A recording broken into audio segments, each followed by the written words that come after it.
মধ্যপ্রাচ্যের সাগরে কি আজ সলিল সমাধি হতে যাচ্ছে আমেরিকার গর্ব ইউএসএস আব্রাহাম লিঙ্কনের। ডোনাল্ড ট্রাম্প যখন ইরানের শীর্ষ নেতাদের উপর প্রিসিশন স্ট্রাইক বা সুনির্দিষ্ট হামলার ছক করছেন, ঠিক তখনই ইরান খেলল এক অবিশ্বাস্য ও হার হিম করা চাল। আইআরজিসি বা ইরানের রিভলিউশনারি গার্ড সমুদ্রের তলদেশে তৈরি করা এক গোপন মিসাইল টানেল উন্মোচন করেছে।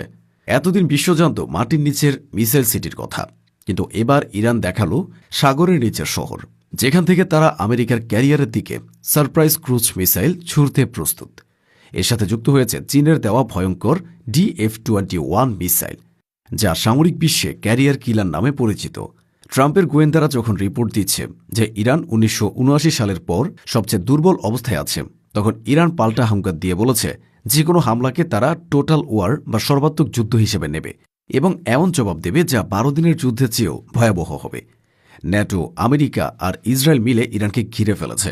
লন্ডন, প্যারিস আর বার্লিন থেকে পাঠানো হচ্ছে যুদ্ধ বিমান, কিন্তু তেহরানের হাতে থাকা এই গোপন তাসগুলো কি তবে যুদ্ধের মোড় ঘুরিয়ে দেবে?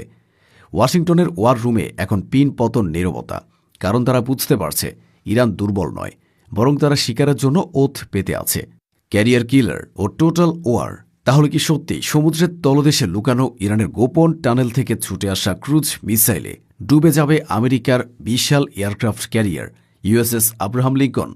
কেন ট্রাম্প প্রশাসন ভাবছে যে ইরান এখন 1979 সালের বিপ্লবের পর সবচেয়ে দুর্বল অবস্থায় আছে? এই ভুল গোয়েন্দা রিপোর্ট কি আমেরিকাকে এক বড় বিপর্যয়ের দিকে ঠেলে দিচ্ছে?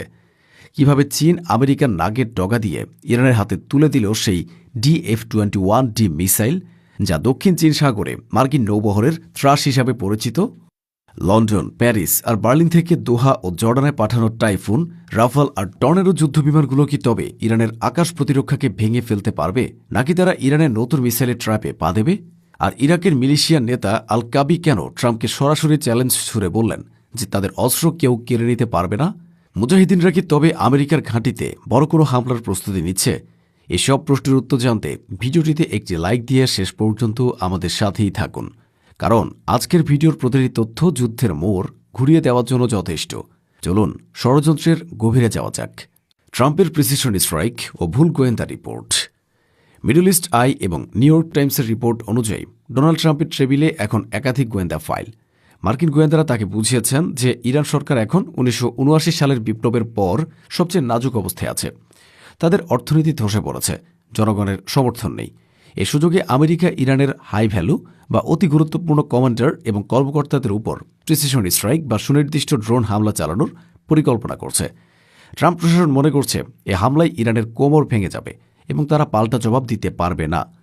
এই পরিকল্পনার অংশ হিসেবে ইউএসএস আব্রাহাম লিঙ্কন এখন পশ্চিম ভারত মহাসাগরে অবস্থান নিয়েছে এবং সেন্টকমের এরিয়া অফ কমান্ডে ঢুকে পড়েছে। সেন্টকম কমান্ডার অ্যাডমিরাল কুপার গত কয়েকদিনে ইরাকি কর্মকর্তাদের মাধ্যমে এক কড়া বার্তা পাঠিয়েছেন। তিনি বলেছেন, যদি ইরান সমর্থিত শিয়া মিলিশিয়ারা ইরাকে মার্কিন ঘাঁটিতে হামলা চালায়, তবে আমেরিকা পাল্টা আঘাত হানবে। আমেরিকা তাদের ইন্টারসেপ্টর মিসাইলের মজুদ বাড়িয়েছে। তারা ভাবছে তারা সব দিক থেকে নিরাপদ, কিন্তু সমরবিদরা বলছেন ট্রাম্প হয়তো সাদ্দাম হোসেন বা গাদ্দাফির সাথে ইরানকে গুলিয়ে ফেলেছেন। ইরান যে দুর্বল নয়, বরং তারা যে আঘাত সহ্য করে পাল্টা মরণ কামড় দিতে পারে, সে হিসাব ওয়াশিংটনের নেই। সাগরের নিচে টানেল ও চীনের ক্যারিয়ার কিলার। আমেরিকার এই ভুল ভাঙতে ইরান তাদের সবচেয়ে বড় চমকটি দেখিয়েছে। আইআরজিসি একটি ভিডিও ফুটেজ প্রকাশ করেছে, সেখানে দেখা যাচ্ছে সমুদ্রের তলদেশে বা সি বেডে তৈরি করা হয়েছে এক বিশাল টানেল নেটওয়ার্ক। এই টানেলগুলো সরাসরি পারস্য উপসাগরের উপকূলের সাথে যুক্ত। এখান থেকে ক্রুজ মিসাইলগুলো পানির নিচ থেকে বেরিয়ে এসে সোজা মার্কিন যুদ্ধজাহাজে আঘাত হানবে। আমেরিকার রাডার বা স্যাটেলাইট পানির নিচের এই মুভমেন্ট ট্র্যাক করতে সম্পূর্ণ অক্ষম। কিন্তু আতঙ্ক এখানে শেষ নয়। ব্রেকিং নিউজ অনুযায়ী চীন গোপনে ইরানের হাতে তুলে দিয়েছে তাদের DF-21 অ্যান্টিশিপ ব্যালিস্টিক মিসাইল। এটি বিশ্বের একমাত্র মিসাইল যা চলন্ত এয়ারক্রাফট ক্যারিয়ারকে ধ্বংস করতে পারে। পেন্টাগন আশঙ্কা করছে আগামী কয়েক সপ্তাহের মধ্যে ইরান এই মিসাইল ব্যবহার করে ইউএসএস আব্রাহাম লিঙ্কনের উপর হামলা চালাতে পারে।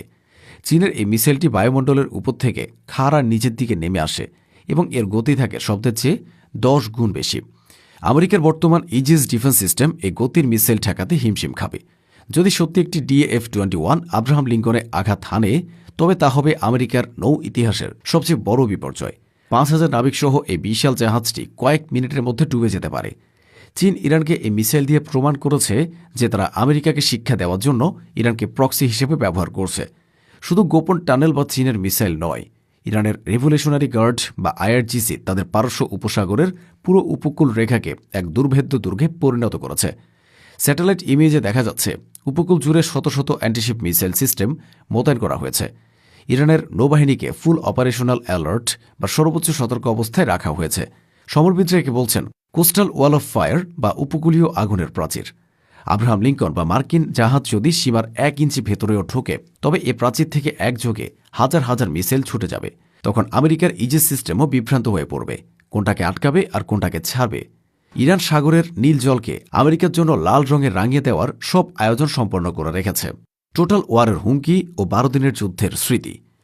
ওয়াশিংটনের রিপোর্ট অনুযায়ী ইরানের এক শীর্ষ কর্মকর্তা আমেরিকাকে চূড়ান্ত হুঁশিয়ারি দিয়েছেন। তিনি বলেছেন, যে কোনো মার্কিন হামলাকে আমরা আর আগের মতো মেপে বা প্রপোর্শনেটলি দেখব না। এবার আমরা যে কোনো হামলা, তা সার্জিক্যাল হোক বা কাইনেটিক, সেটাকে আমাদের বিরুদ্ধে টোটাল ওয়ার বা সর্বাত্মক যুদ্ধ হিসেবে গণ্য করব। ওই কর্মকর্তা আরও বলেন, আমাদের জবাব হবে 12 দিনের যুদ্ধের চেয়েও অনেক বেশি ধ্বংসাত্মক বা ডেভাস্টেটিং। ইরান এবার আর কোনো নিয়ম মানবে না। তারা আমেরিকার ঘাঁটিতে, জাহাজে এবং ইসরায়েলের শহরে একযোগে হামলা চালাবে। এদিকে ইরাকের মিলিশিয়া গ্রুপ হারাকাত হিজবুল্লাহ আল নুজাবায়ের নেতা আকরাম আল কাবি ট্রাম্পকে সরাসরি চ্যালেঞ্জ করেছেন। তিনি বলেছেন, ট্রাম্প আমাদের ভয় দেখাতে পারবে না, আমাদের অস্ত্র আমাদের হাতেই থাকবে।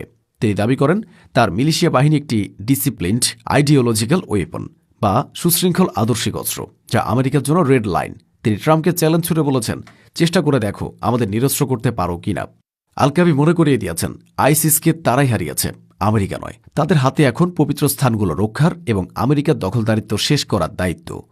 ন্যাটোর যোগদান এবং ইউরোপীয় যুদ্ধবিমান। পরিস্থিতি আরও জটিল হয়েছে যখন ন্যাটো আনুষ্ঠানিকভাবে আমেরিকার সাথে যোগ দিয়েছে। লন্ডন, প্যারিস এবং বার্লিন থেকে যুদ্ধবিমান পাঠানো হয়েছে মধ্যপ্রাচ্যে। ব্রিটেনের 12টি টাইফুন জেট দোহা এবং সৌদি আরবের দাহারানে মোতায়েন হয়েছে। ফ্রান্স পাঠিয়েছে রাফাল আর জার্মানি পাঠিয়েছে টর্নেডো জেট জর্ডানের আল আজরাক বিমান ঘাঁটিতে।